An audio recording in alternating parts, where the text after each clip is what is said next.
आज उल्लासनगर महानगर पालिका के आयुक्त विकास डाकने के नेतृत्व में और उल्लासनगर महानगर पालिका के एडीटीपी ललित कोबरागड़े द्वारा 18 अक्टूबर के दिन उल्लासनगर महानगर पालिका में बिल्डरों के साथ यानी कि भवन निर्माताओं के साथ टाउन डिपार्टमेंट के अधिकारियों के साथ एक मीटिंग का आयोजन किया गया।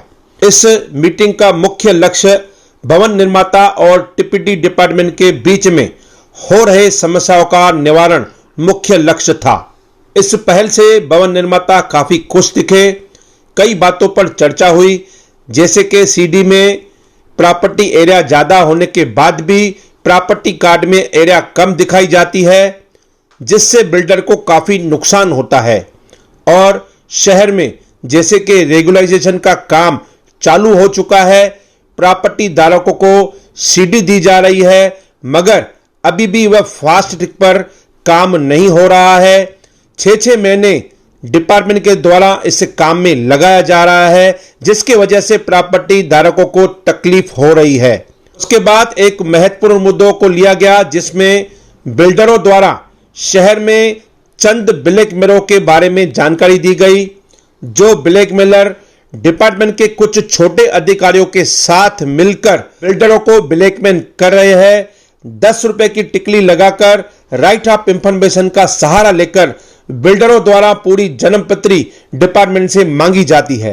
बिल्डरों द्वारा यह भी जवाब दिया गया है कि 100 में से 2 या 4 प्लानों में मिस्टेक होती होगी, मगर इसका मतलब यह नहीं है कि शहर की पूरी बिल्डर लॉबी चोर है। चंद ब्लैकमेलरों द्वारा ऐसा शहर में माहौल बनाया जाता है, जिसके वजह से मुख्य अधिकारी और ब्लैकमेलरों की सुनकर भवन निर्माताओं को काफी कष्ट दिया जाता है, जिसके वजह से शहर में प्रॉपर्टी सेल परचेज पर बिल्डर को काफी नुकसान उठाना पड़ रहा है।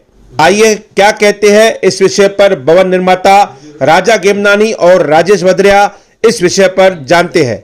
उल्लासनगर महानगर पालिका के प्रशासक और आयुक्त श्री विकास डाकणे और एडीटीपी श्री कोबरागड़े जी और एडिशनल कमिश्नर गवस जी ने एक मीटिंग बुलाई थी, जिसमें कई बिल्डर और आर्किटेक्ट को बुलाया गया था।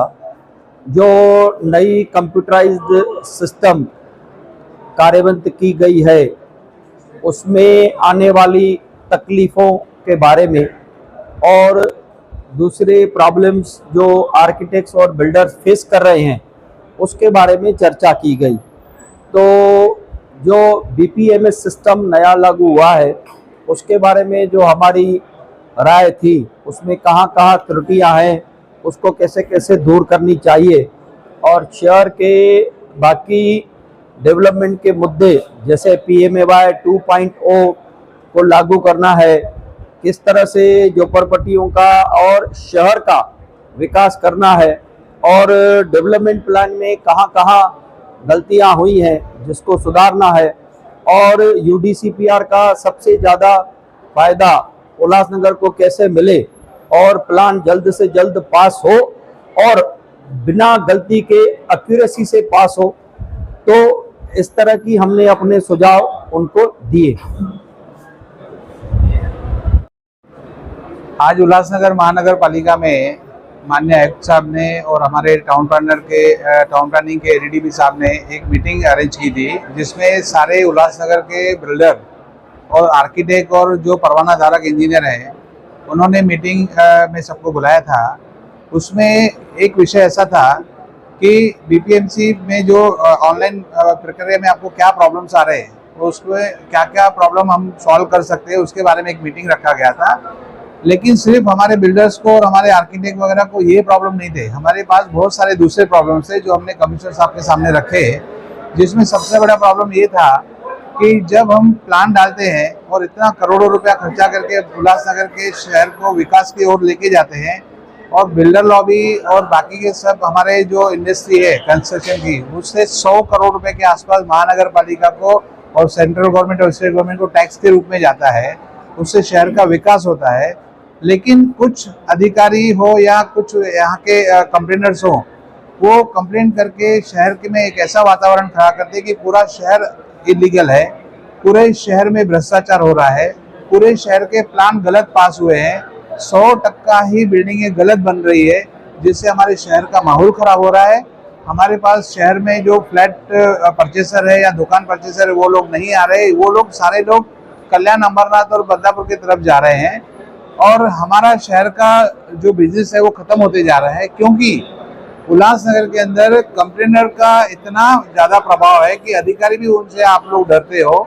तो कंप्लेंट में आप पहले सच्चाई देखो, किसकी कंप्लेंट क्या है उसका पहले पूरा स्क्रूटनी करो, उसके बाद में उसके ऊपर क्या कार्रवाई करना है वो करो। लेकिन बिना स्क्रूटनी के और बिना जांच के आप किसी भी बिल्डर को एक नोटिस थमा देते हो, उसका 2-2 महीना 3-3 महीना काम बंद कर देते हो, हमारे करोड़ों रुपए का इंटरेस्ट वेस्ट होता है। ये सारे जो प्रॉब्लम्स है वो सॉल्व होने चाहिए। जब तक शहर में ये सारी चीजें खत्म नहीं होगी तब तक शहर के लोग यहाँ पे डेवलपमेंट नहीं करेंगे, क्योंकि हमारा ये कहना था कि शहर के अच्छे अच्छे बिल्डर उल्लासनगर के बाहर गए, वो वापस उल्लासनगर आने चाहिए। शहर में वही बिल्डर काम नहीं कर रहे, लेकिन शहर के बिल्डर बाहर जाके काम कर रहे हैं। यहाँ पे जो प्रॉब्लम्स है वो हमने कमिश्नर साहब को बताए और उन्होंने बहुत अच्छा हमें आश्वासन दिया कि इन चीज़ों को बहुत अच्छे से बारीकी से देखा जाएगा और जो चीज़ें गलत हो रही है उसको रोका जाएगा। क्योंकि उल्लासनगर महानगर पालिका में प्लान पास होता नहीं है, उसके पहले ही उल्लासनगर टाउन प्लानिंग से डॉक्यूमेंट बाहर चले जाते हैं और वो बाहर जाने के बाद में उसके ऊपर अर्जियां चालू हो जाती है और जिससे हमारे व्यवसायिक जो है कंस्ट्रक्शन व्यवसायी वो परेशान होते हैं। इन सारी चीज़ों को रोकने के लिए और जो हमारी तकलीफें थी हमने कमिश्नर साहब के पास रखी और उन्होंने बोला कि हम इसके ऊपर अच्छे से इंक्वायरी करेंगे कि कैसे डॉक्यूमेंट यहाँ से बाहर जाते हैं और उनका कंप्लेनर का क्या उसमें स्वार्थ है वो देखा जाएगा। उसके ऊपर हम लोग बरोबर ध्यान देंगे और ऐसी तकलीफें आगे नहीं होगी, ऐसा उन्होंने हमें आश्वासन दिया। राजेश जी, आपने कहा कि बैठक में कि कुछ बिल्डर लोगों को ब्लैकमेल किया जा रहा है, तो क्या है थोड़ा सच्चाई क्या है? सच्चाई ऐसा है कि अभी देखो कि बीच में उल्लासनगर के बहुत सारे आपके सोशल मीडिया पे इंटरव्यू आए बहुत सारे लोगों के कि उल्लासनगर में 100% प्लान गलत पास हुए, 100%। अभी मुझे ये बताइए कि कोई प्लान एक आधा गलत हो सकता है, कोई एक आधा बिल्डिंग रोड में बना हुआ होगा, कोई एक आधा गार्डन के ऊपर बना होगा, लेकिन सारा शहर ही गलत है, सारे प्लान ही गलत है। तो हमारे जो व्यवसाय है उसके ऊपर कितना बड़ा बोझ आता है, क्योंकि पूरे शहर को आपके सोच देखो, आप भी एक चौथा स्तंभ हो, मीडिया का चौथा स्तंभ आप हो। शहर को जब गलत मैसेज कन्वे होता है तो लोग बोलते हैं अरे यार ये तो सारा पूरा गलत काम है, इसके लिए हमारे शहर में लोग परचेसर फ्लैट नहीं ले रहे, वो कल्याण, अमरनाथ, बदलापुर जा रहे हैं। तो जो सत्य नहीं है वो दिखाया न जाए, ये ऐसी मेरी आपसे भी रिक्वेस्ट है कि कंप्लेनर की कंप्लेन सही होगी गलत होगी वो अपनी जगह पे, लेकिन अगर कोई कंप्लेन गलत ही है और उसको भी आपने हाईलाइट कर दिया तो शहर का वातावरण और शहर का बिजनेस बहुत खराब होता है। ये हमारी मांग थी। आपने मीटिंग में बार-बार कहा कि 100 करोड़ को टेडीआर नाम खराब किया जाएगा। हाँ, अभी मुझे ये बताइए कि एक मुझे बताइए कि एक आदमी ने उल्लासनगर में 83 कंप्लेंट्स डाले हुए, कितने? 83। अभी उसका मोटिव क्या है? जो आदमी समझो 2 नंबर पे रहता होगा और 5 नंबर तक कंप्लेंट कर रहा है और 83 कंप्लेंट्स डाल रहा है, उसका मोटिव क्या होगा? और उसके सारे कंप्लेंट्स फिर बंद क्यों हो जाते हैं? उसके पीछे का कारण क्या होगा? तो ये जो 100 करोड़ का टीडीआर घोटाला, आज महानगर पालिका के अंदर 100 करोड़ का टीडीआर घोटाला हुआ, हम लोग बोल रहे हैं जब तक टीडीआर जनरेट नहीं होगा शहर का विकास कैसे होगा, बिल्डिंगें हाई राइज कैसे बनेगी विदाउट टीडीआर। और जब कोई बिल्डर अपनी लैंड सरेंडर करता है तब जाके उसको टीडीआर मिलता है। हमने तो अपनी जमीन सरेंडर की, उसके बाद में अगर आप हमें टीडीआर देते हो और बोलते हो कि 100 करोड़ का टीडीआर का घोटाला हुआ है। कल्याण डोंबिवली महानगर पालिका में आज तक लाखों करोड़ का टीडीआर जनरेट हुआ है और लाखों करोड़ का टीडीआर यूटिलाइज हुआ है। थाना के अंदर लाखों करोड़ का टीडीआर जनरेट हुआ है और लाखों करोड़ का टीडीआर यूटिलाइज हुआ है। बॉम्बे के अंदर, पुणे के अंदर लाखों करोड़ का टीडीआर जनरेट हुआ है और लाखों करोड़ का टीडीआर इम्प्लीमेंट भी हुआ है वहां पे। उल्लासनगर के अंदर टीडीआर का जो हमारे पास प्रोविजन आया है वो अभी आया है, 1 साल 1.5 साल पहले आया है और तब जाके टीडीआर जाए। तो हमारे यहाँ के लोगों को टीडीआर समझना चाहिए कि क्या है। आप पत्रकार लोगों को समझना चाहिए कि टीडीआर का विषय क्या है। टीडीआर का 100 करोड़ का घोटाला किसको कहा जाता है कि मेरे पास कोई डॉक्यूमेंट नहीं था, मैंने बोगस सेल डीड किया और बोगस टीडीआर ले लिया, मैंने कोई लैंड सरेंडर नहीं किया और मैंने टीडीआर ले लिया, उसको घोटाला बोला जाता है। जब मैंने आपको रजिस्टर करके डॉक्यूमेंट दिया, आपके नाम पे प्रॉपर्टी कार्ड आ गया, आपके नाम पे सेल डीड आ गया, आपके पास पोजीशन आ गया और आपने मुझे एफएसआर जनरेट किया, वो 100 करोड़ का घोटाला कैसे हो सकता है?